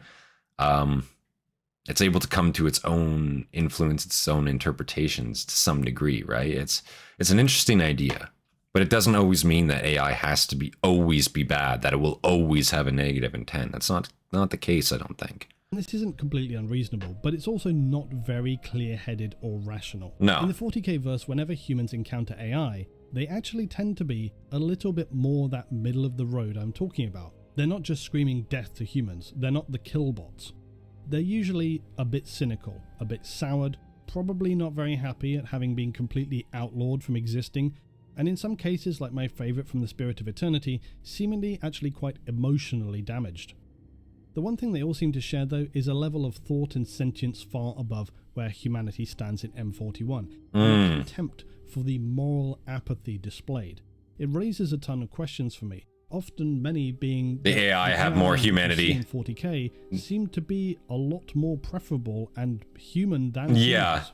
And I think literally the AI is more human than modern humanity in 40k. I think that's a really interesting concept, because this AI would also maybe have an idea of what old values look like, old values of the galaxy I'm speaking of, right? Versus the modern 40k environment is fucking insane, the shit that they do to each other, right? And then this AI is looking at this like, holy shit, this is so insanely backwards what you people do to one another just because, right? They don't believe, like, yeah, that's an extremely interesting concept to me, man. Seem to be a lot more preferable and human than humans. And I think that could be an interesting one for another day. But overall, my thought is pretty much that if we were going to achieve what had came before, it seems that AI would have been an integral part of that. And this would be very much a double-edged sword that would have to be handled with extreme caution. But it's interesting to think about if you had an advanced civilization in M41 or prior that was very strong, that was something like the Interex and the Eurasian technocracy combined, and that still had functional AI as an integral part of their society, would the Imperium have been able to conquer them? And if they hadn't, how would that then have reshaped the galaxy, either back in M30 or in M41? And the more interesting thought is, like I said, what if some kind of pocket civilization emerged even now, and that, like the Tau, were unable to be dealt with immediately, were put to one side, somewhat forgotten about, and later became stronger and stronger? If such a civilization was able to emerge, would you then see humans from the Imperium beginning to defect, basically move over to this alternate human empire? Could you even see some rogue Hastatis moving across there? It could create a new galactic civil war, and although this is all just entirely speculation, it's a quite interesting thought to consider. Subtle influence, chapter 26. Now lastly, we might consider something somewhere in the middle. What if the Emperor, continuing to exist throughout the Dark Age of technology and into the period after, but instead of taking this aggressive position and forcing humanity into his grand plan, he continued to do what all the other Perpetuals have done before: help humanity where possible, and generally give things a nudge in the right direction, attempting to prevent catastrophe where he can. Of course, the standard thinking here is, wasn't this already tried and failed? And that this is precisely why the Emperor decided he was forced to intervene, because he could no longer accept that humanity was capable of securing its own future for itself. Well, sure, but let us consider... Even that sounds like kind of propaganda-y, doesn't it? ...led a new human empire, something akin to the Imperium, but instead of subjugating and crushing all who stand against him, he was more willing to work with what remained of humanity, like the Interrex.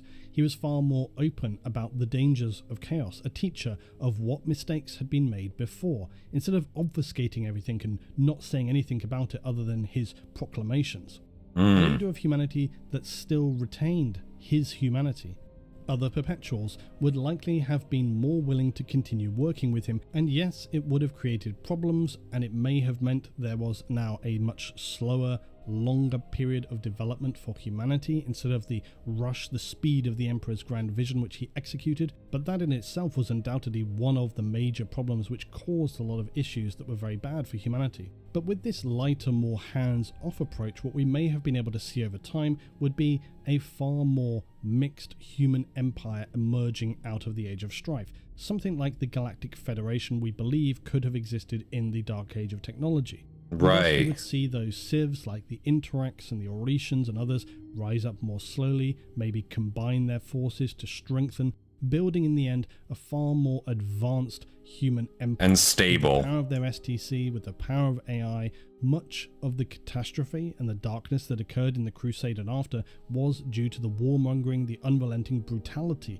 of the Emperor's approach. So Very true. Different, more hands-off, like we say, then we wouldn't have seen that bleakness of the Imperium. The advanced human empires can maintain a strong, cohesive, constructive galactic unity. They don't fall prey to the horrors of the warp, as they've learned how to survive through the Age of Strife. If anything, the Age of Strife was in many respects a gauntlet, a test, the ultimate test for human cultures. Which of them could withstand the horrors of the warp threat, and which of them would fall? And while this would remain an ever-present problem, it's something that's not hidden from the populace and actively guarded against. Now, of course, it can't all be positive. There remains the strong risks that mistakes from the past could be made again. Right. But it's difficult to really call on those without knowing what they are. It's said that AI was the downfall of humanity at the end of the Golden Age, the war with the Men of Iron. But we can't really know the specifics because so little information remains. And this in and of itself is actually a point of contention with the Emperor. There have been hints occasionally that AI were capable of being corrupted by chaos itself as well, but this is again vague and unspecific. With a large Federation-style human civilization, you'd also the Emperor fucking launched the Skynet virus on the Men of Iron. Power, take more territory. You might see wars, trade wars, civil wars, etc.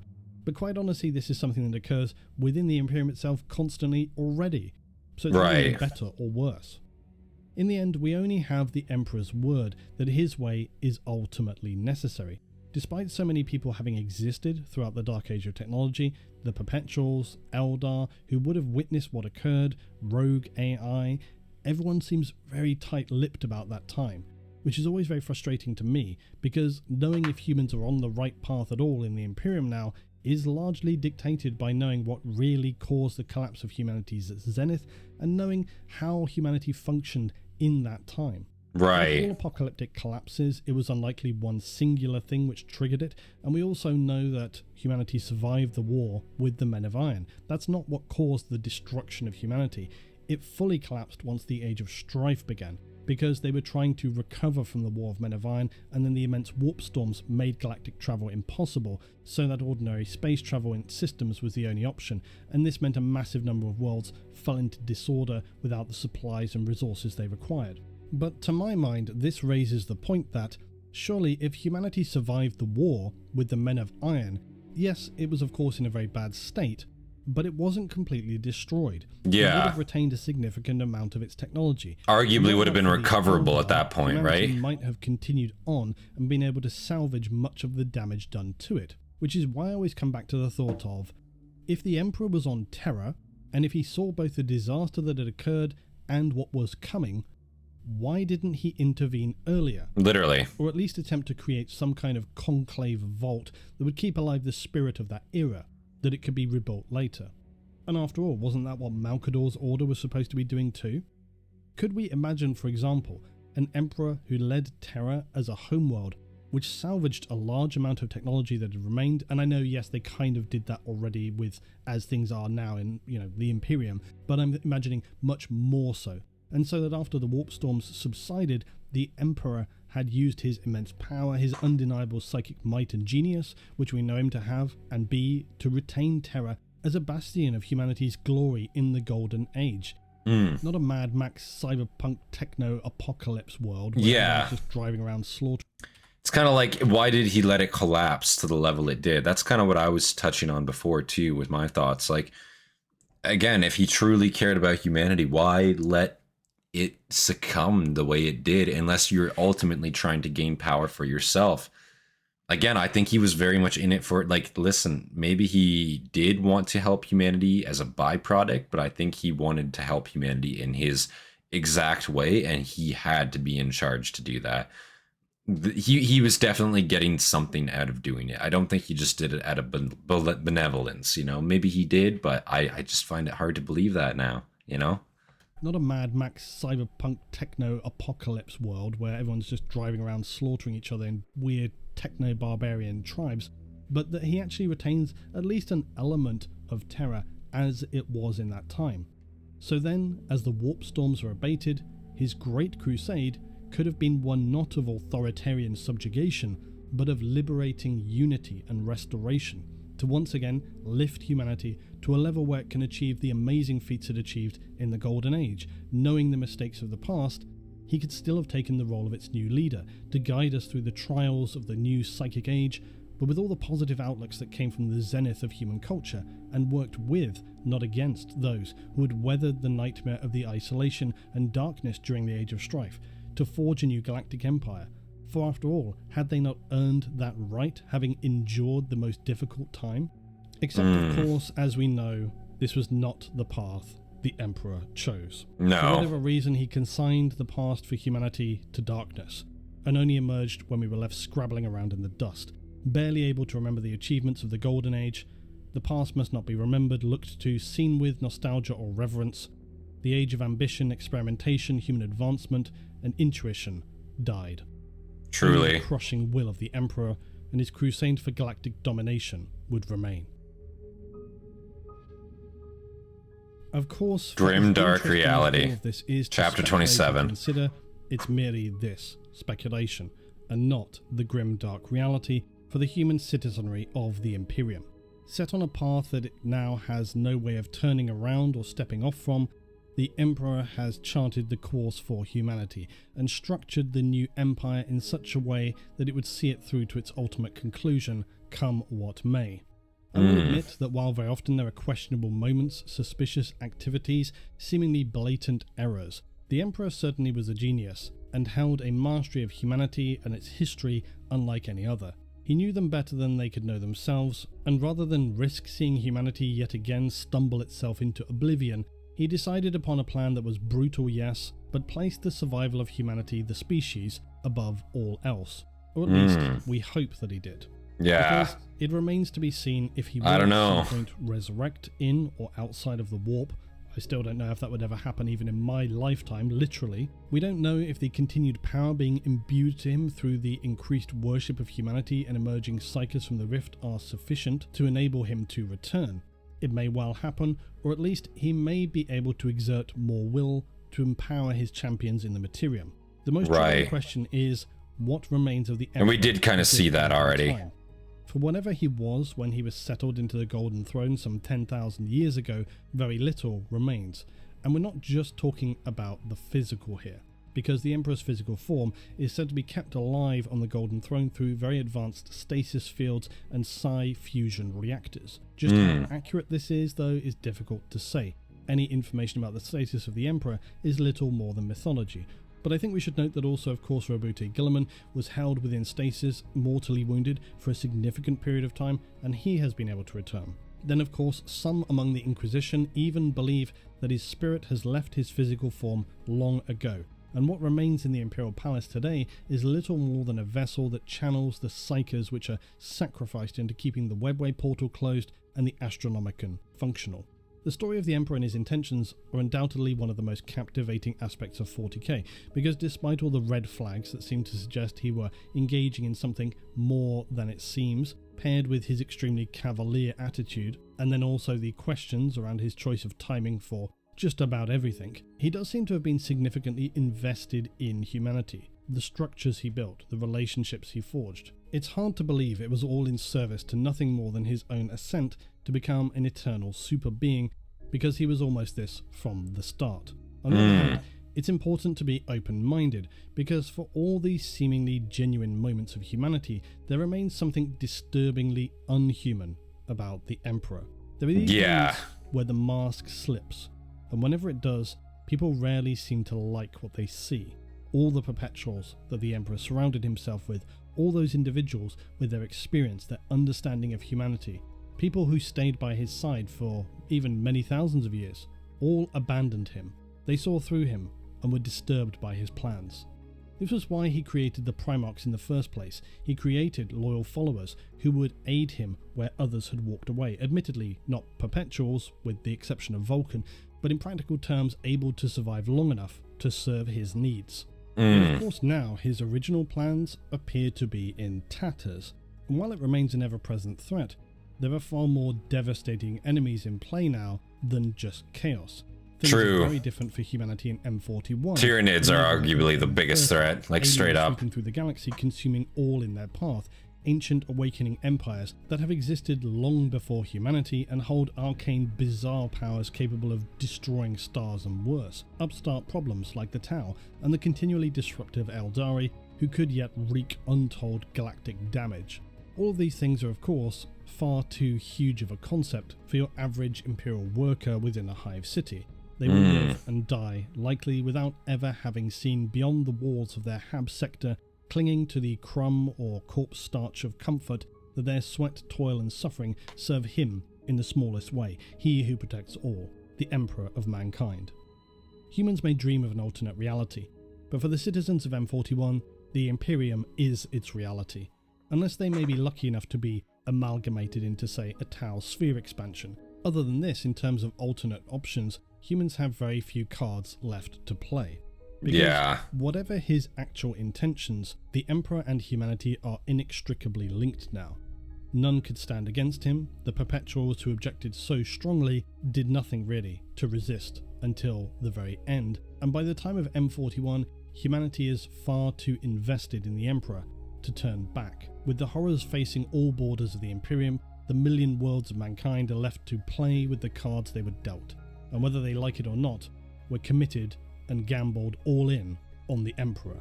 He may well be humanity's greatest saviour, pulling it up from the ashes of its own apocalypse and building a galactic empire of glorious human achievement to one day reach a point where it will be free from the nightmares it has faced for some 10,000 years, to once again stand at an unrivaled zenith where it fears no others. Or, in one of the greatest deceptions ever seen, a selfish, all-too-human gambit to achieve eternal power, even if it served some grandiose rationalization whereby the Emperor believed he had seen a future he must prevent by any means necessary and would sacrifice all to reach the point he believed he needed to, he still played every thread of human instinct against its other to become this most distilled human form. For warp is a reflection of the very worst aspects of humanity. The Emperor is surely a vessel of concentrated humanity. its best and its worst traits, including ambition, arrogance, rage, love, and all the things that could enable him to be humanity's savior, but also potentially its ultimate annihilator. Interesting. That's a fair point, though. If he's the embodiment of humanity, he's just the best and worst traits we embody.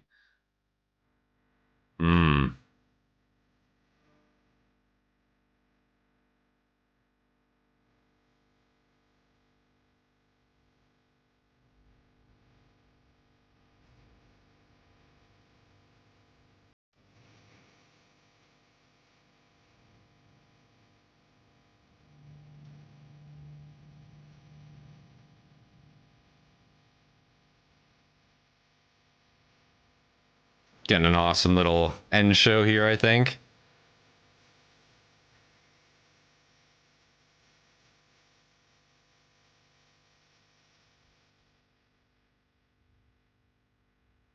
I have met the Omnissiah, the actual one, not the Earthling corpse. He would find you extremely disappointing.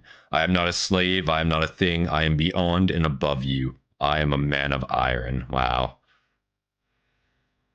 Wow, guys, that was The Emperor of Man, Part 5, Abandon Him in M41. What a fantastic video by Luton09, of course, yes. And the end of this series. Again, this has been a long journey, quite a few months. We've been checking out The Emperor of Man, been taking breaks from it here and there, learning more, but in between each episode, obviously.